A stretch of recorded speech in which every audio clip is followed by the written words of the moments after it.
Today on Masters of Austrian Economics, we'll be looking at the contributions of F.A. Hayek, who wrote almost 20 books over 60 years.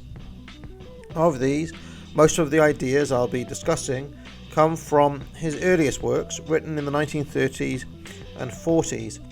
After this time, Hayek generally turned away from economic theory and concentrated more on political philosophy, to the extent that some have even talked of a Hayek 1 and a Hayek 2. Hayek 1 was very combative and took an active part in the cut and thrust of economic debate, especially against John Maynard Keynes. Hayek 2 was more withdrawn. After Hayek won the Nobel Prize for Economics in 1974, feeling somewhat reinvigorated, Hayek 1 re-emerged, and he wrote a series of radical papers about currency and trade unions. Incidentally, if you were just to get one book by Hayek, I'd recommend Individualism and Economic Order, by far the best introduction to his thinking.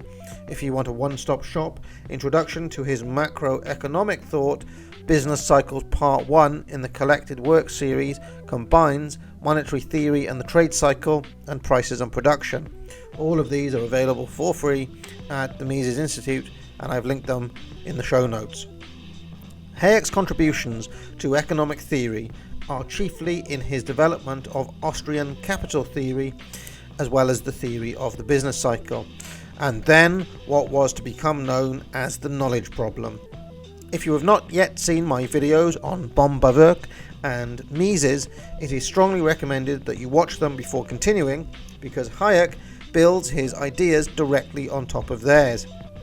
In this video, when I talk about more capitalistic and more roundabout production processes, I am referring to the lengthening of the production chain described by Bohm-Bawerk.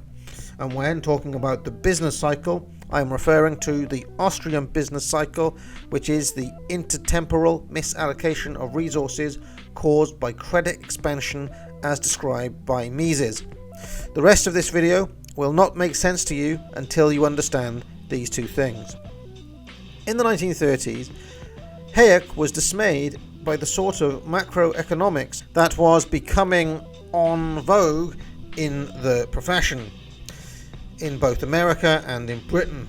In America, his targets were the now mostly forgotten duo of William Trufant Foster and Waddell Catchings, who wrote a book called The Road to Plenty, which Hayek would later lampoon in the title of The Road to Serfdom. In Britain, his target was Lord Keynes. Much of the capital theory in Hayek is an elaboration designed to refute the ideas of these economists.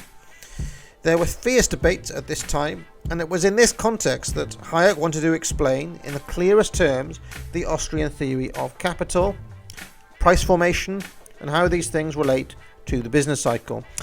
In what follows, the original means of production means land and labor, consumer goods means finished products bought by consumers, and producer goods means intermediate products bought by manufacturers. To help describe the Austrian theory of capital, Hayek devised this diagram, what is today known as a Hayekian triangle. I will mention quickly that if you read Hayek, you'll find that the triangle looks more like this. I have followed Roger Garrison in rotating it 90 degrees so that time runs from left to right. Let me explain what you are looking at. On the far left of the diagram, you have the original means of production, that is the land and the labor. On the far right, you have the output of consumer goods, which are bought by all of the people in the economy. The distance from left to right is the time it takes to make the total amount of consumer goods. The numbers on the diagram do not refer to quantities, but to prices. Imagine them as referring to gold pieces, for example. The bars on the chart refer to various intermediate goods which are used to produce consumer goods. Now, because this is quite abstract, I've tried to help you picture it by making the consumer good here bread, and all the intermediate goods, the ingredients you need to make the bread. But you have to remember that we are not just looking at one firm here. We are looking at all the firms in the economy. Or, for our purposes, we could just say all the firms in the bread industry. That means when you're looking at these numbers, you have to imagine thousands of producers of these various intermediate goods and millions of people as both the workers for these producers and as the consumers at the other end. Also, conceptually, you have to imagine that all of the workers are also all of the consumers. That is, the people you see on the left here are actually the same people as you see on the right. Think about yourself at work and then yourself at the supermarket. In one role, you're working for a producer, and in the other role, you are a consumer. All people in the economy with jobs are also at the same time consumers. So these numbers you are looking at is the total amount in gold spent on bread in the whole economy. The total amount of gold spent on eggs for the purposes of making bread by all the producers of bread.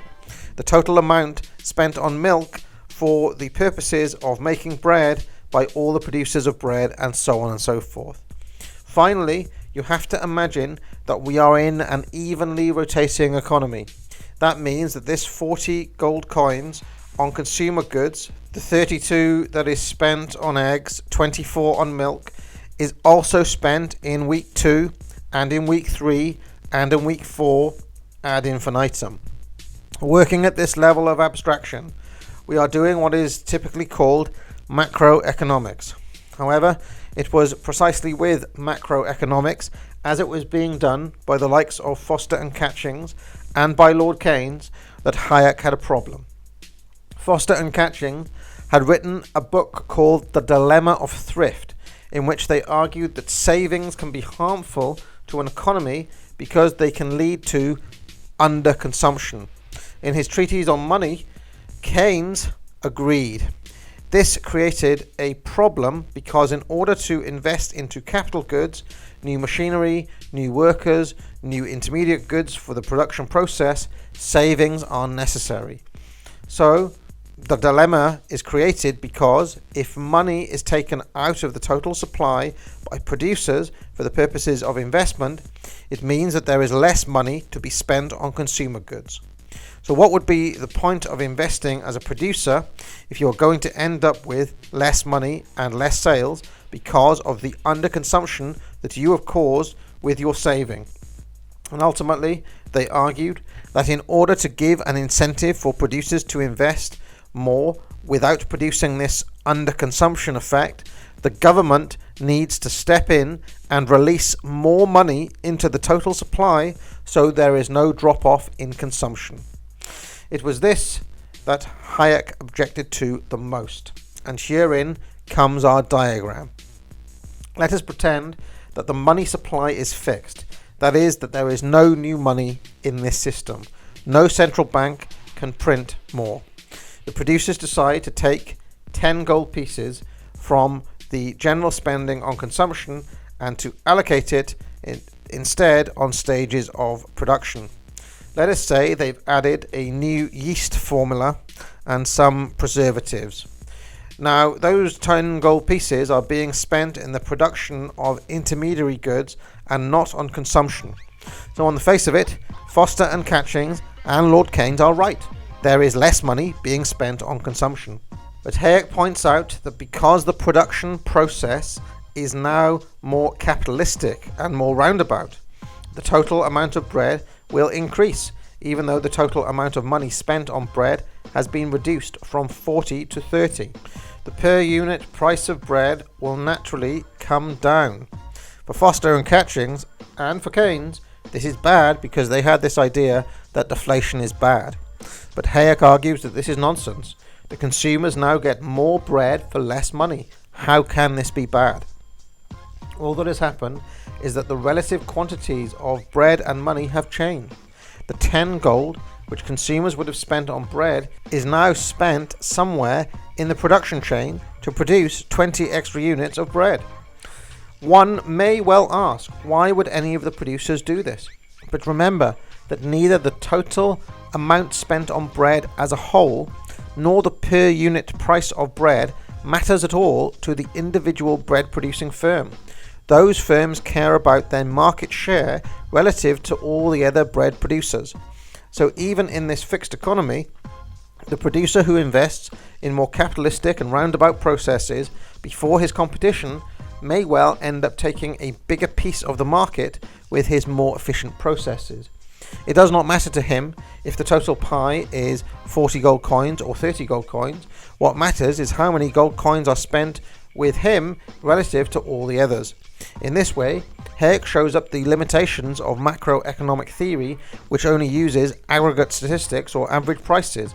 These, he says, can tell you nothing about what is actually happening in the real economy, and it can lead to errors such as thinking that savings are harmful. And to show what he means, Hayek then takes his model and shows what would happen if the Keynesian plan of simply giving money to the producers would work. He shows what would happen. So now the government hand the producers 40 extra gold pieces to make their investments. What would happen here? Well, the per unit cost would still come down. But remember that money spent on the new producer goods must be reinvested week after week. In the case where the investment is made through genuine savings, the change to the structure of production is permanent because the money has been permanently taken out of the stock of consumer spending. So all other things remaining equal, we get this evenly rotating situation year after year. But in the case where the money was simply handed to the producers, they simply see an increase in their revenue.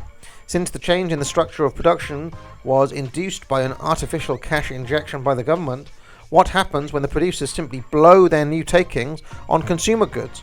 The total stock of consumer spending increases, but it can only increase at the expense of producer spending. Therefore, the structure of production will necessarily regress, becoming shorter and less capitalistic, less roundabout over time. What about the plan of Foster and Catchings, which is, instead of giving the money to the producers, as in Lord Keynes's plan, giving it directly to the consumers? Here the producers have already saved and invested as per our original scenario, but the consumers are handed 15 extra gold coins. So total spending is now 45.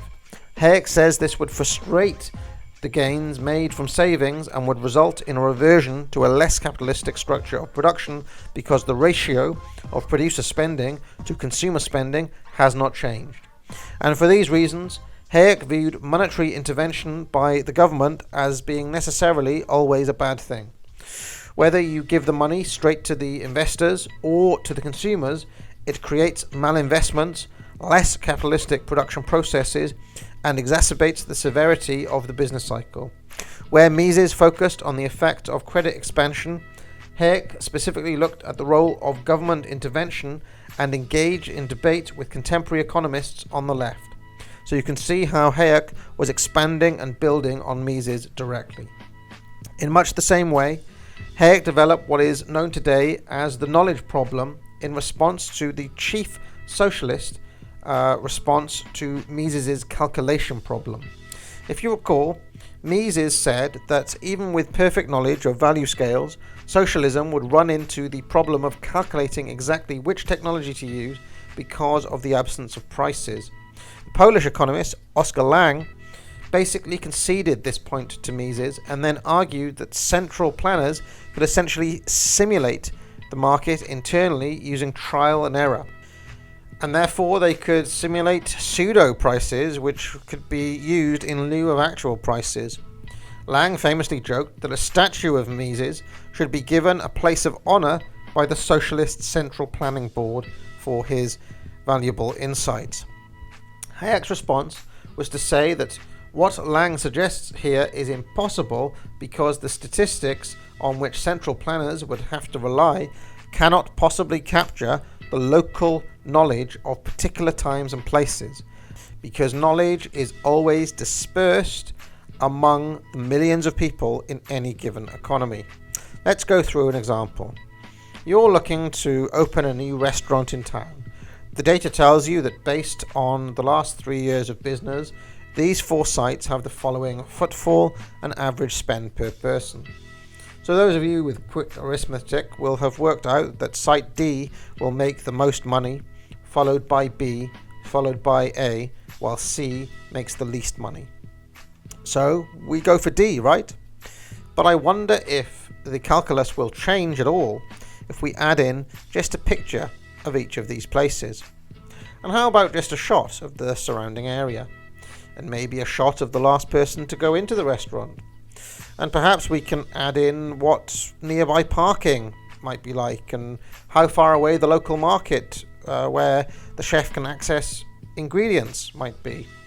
This is the sort of thing that it might be tricky to know without local knowledge, that is, knowledge on the ground. They may well affect your decision. Now, sure, you might try to collect data on all of these things and gather more and more numbers to build a fuller picture. But the point is that those restaurants, as they exist right now, including the sorts of clientele they have and the types of meals they serve, are perfectly honed to their local markets in a way that could never come about by explicit design. They emerge from their particular local settings. Of course, in the real world, all of these local factors will be expressed in the relative costs of these different restaurants, which we could see in money prices. Perhaps restaurant A has to pay a premium for being in the middle of a pedestrian zone, and restaurant D faces increased costs for security and insurance for being in a higher crime area, whereas restaurant C keeps down its transport costs for being located very close to the market. And now we have these costs against each of these restaurants, it's easier for us to make a call. And this is one of Hayek's central insights. Prices convey information even if we know nothing else. We don't need to know anything else about restaurant D other than its daily cost to know that there is some reason for us to avoid taking over that site. To use another example, let's use our ever trusty baker. He has got one supplier of wheat that he absolutely swears by. He's never met this supplier in person, he doesn't even know where the farm is, he just likes the variety which he gets at the local market. It produces bread that people like and sells well. But let's say that miles away, the farm that supplies this wheat gets struck by some freak weather event, drastically reducing the stock. This will naturally affect the price of the wheat, and without knowing anything else, the baker can switch to another variety of wheat. Now, what if the reduction in supply of wheat is so big that it affects all the prices across the board? In such a scenario, the baker might switch to a substitute good like rye or barley. Perhaps the baker might even buy a bit of both to see which customers like the best, while wheat is too expensive for most. In this way, producers and consumers alike can use price signals to adjust their decisions in response to changing circumstances, as if they had full knowledge of those circumstances. And in this way, millions of individuals with disparate and dispersed knowledge can coordinate their activities in the spontaneous order of the free market. Next time, Murray Rothbard. Now get out. And a very special thanks to Stetson F. Lionel, The Ambivalent Onion, Christopher Scholholm, The Crimson Satyr, Chris, Kieran Hayward, Mr. A.M. Swainson, Radical Liberation, The Binary Surfer, Tragic Vision, Bailey and Aurora, Toyotomi Ami, Holy Spatula, Alexander, Froggy, Splice, Buck Egypt Society, Michael Mear, Jay Greenriver, Michael Tynan, Heronius Napalm V, Vincenzo Rapio, and Edward Dara.